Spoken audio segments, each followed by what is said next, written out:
Okay, so, how you may already see from title, I made a game for a game jam, and I want to tell you about it.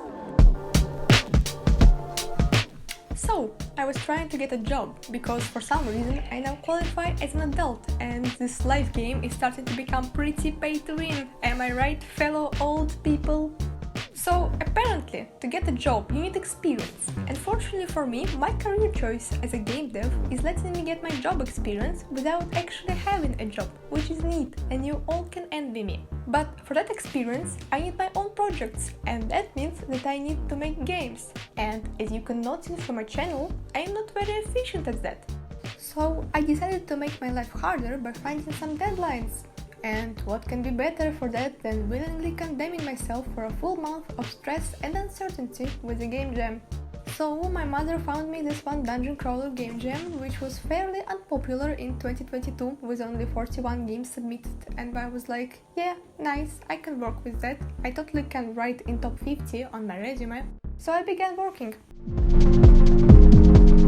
I actually started full month before jam, because, you know, I never actually finished a game, especially not in 1 week, and especially not with the system that we were restricted to. So I started with an idea. Wrong, I started with movement and combat. Why? Because I literally had no idea how to do that. Also, most of the battle systems in last year games were weird and I kinda did not like any of them, so instead of easy path of just stealing someone's system, I decided to go unnecessary and hard and painful way of making my own from scratch. Not really from scratch, I actually stole a lot of stuff from other games, but still pretty painful. I decided on this idea of 4 elements, some of which are hitting harder and some of which are weaker and have corresponding modifiers, but enemy attacks on them would have the same modifiers back. It was not much, but it was enough to be okay-ish. I also really struggled with movement because I'm a baby who does everything from Bracket's guides and he did not have a guide on grid-based movement. And there were only this one video made by another participant of this jam and he did not explain anything. Sorry guide, you helped a lot, but collisions and walls were pretty much non-existent in your guide. So I found some videos about 2D games and had a hard time importing it all to a 3D first-person game. It was hell. Okay, so now we would have some spoilers, so if you have not played Chronicles of a Crystal Mage, please consider it. Average playtime is like 10 minutes and it can be entirely played in browser, so if you like story-based games with moderate amount of text, maybe, you know, check it out. Okay, so spoilers ahead. I want to say that this meta-narrating concept about struggles with creations came to me after I experienced it myself, which I still did when making this, but I was into the Stanley Parable and the beginner's guide long before starting, and making a relatable to me version of guide was on my mind a lot. So when I once again was freaking out to my friends about how my battle system was garbage and how there was no way of saving it, this idea came to me and I was like, huh, I can make a game about that. So I made a game about that. The character of Prosto Cup of Tea appeared, and yes, this is how it is pronounced, which I can remind you is me. So for the sake of not confusing everyone, I'm gonna call her Developer. Developer is a game developer, surprise, who makes her first game. She wants it to be perfect because she does not believe that mistakes have any worth. And of course, that mindset is making her hate herself because of her own inexperience with games and their development. She actually had a whole monologue about how she hates combat system, but I could not fit it in, sadly enough. So yeah, I pretty much made a event game. So, after I gave my game to my beta tester and he pretty much said that it sucked, I changed a lot. Starting with battle system, of course, because it sucked most.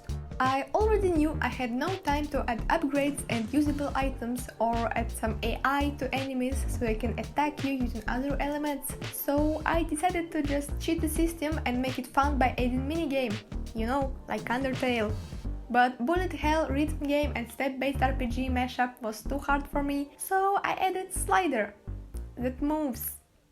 You know, maybe I grabbed too much when comparing myself to Undertale.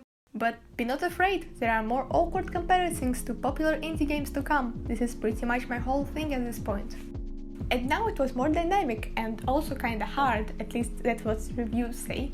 I also added the boss battle as a culmination to emphasize importance of this part. Yes, I know a lot of smart words.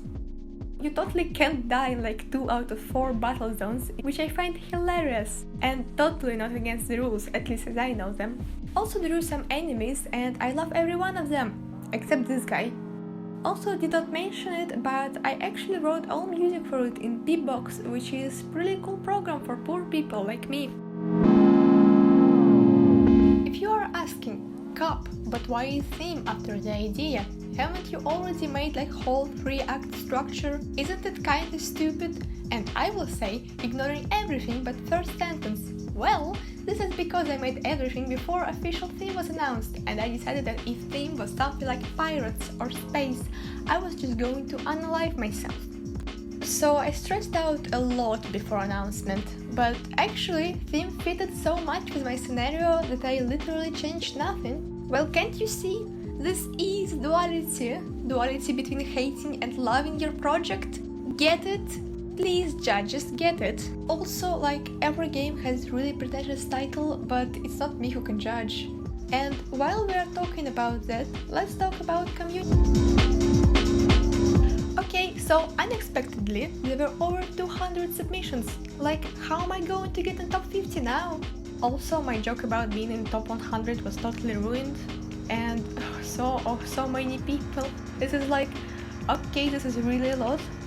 I was really nervous to interact with anyone at first because there were just so many people, and also I was afraid that my game was kinda different from traditional understanding of dungeon crawler, but I saw how everyone was writing comments to each other and I wrote some of my own, and then that people wrote me comments back, and everyone was just so sweet. And I actually found another story-based game as my own. I don't think I can say much in this chapter now, so I will make another video just about that when we will get our places and I could interact more. So like 2 weeks and I will have another thing to ramble about.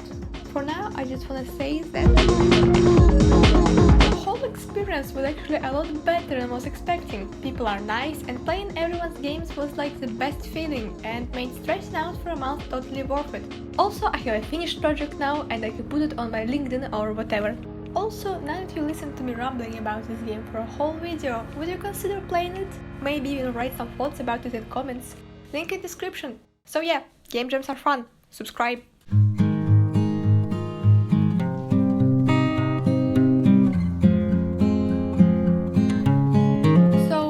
I will make more videos about this game because I will get any drop of content from that one theme. So if you like this one, you can click that bell to notify you when more will come out. Thank you for watching, bye!